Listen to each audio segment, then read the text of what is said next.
Hello' guys welcome back to another blog guys ইয়াত দেখিবলৈ পাইছে যিহেতু মই আছোঁ এতিয়া যোগজান ৰেলৱে ষ্টেচন আৰু ৰেলৱে ষ্টেচনতো মই কিছু দৃশ্য আপোনালোকৰ মাজত মানে ভিডিঅ'ৰ যোগেৰে মই তুলি ধৰিম আৰু আপোনালোকে দেখি যাব যিহেতু ভিডিঅ'টো আপোনালোকে বেছিকৈ শ্বেয়াৰ মাৰিব আৰু ইউটিউবত যদি আপোনালোকে দেখে তেনেহ'লে ইউটিউব চেনেলটো ছাবস্ক্ৰাইব কৰিব আৰু ভিডিঅ'টো আপোনালোকে চাই যাওক যিহেতু পোনপটীয়াকৈ মই আজি দেখুৱাই দিম। ইয়াত দেখিবলৈ পাইছে সামনত আহি আছে যে এখন ইঞ্জিল এখন আহি আছে দেখিবলৈ পাইছে এইখনত মানে কাৰেণ্টৰ মানে সামানখিনি মানে ৰোডত যেতিয়া যেন ট্ৰেইন লাইনত কাৰেণ্টটো লাইনটো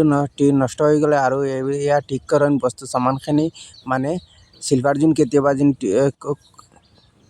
যোন বেয়া যদি হৈ যায় তেনেহ'লে এইখনত গৈ ঠিক কৰে আৰু ইয়াত দেখক চাওকচোন এখন মানে ইঞ্জিনখন আপোনালোকে চাওক ইয়াত দেখিবলৈ পাইছে ভিতৰত মানে সামানখিনি মানে ৰখা আছে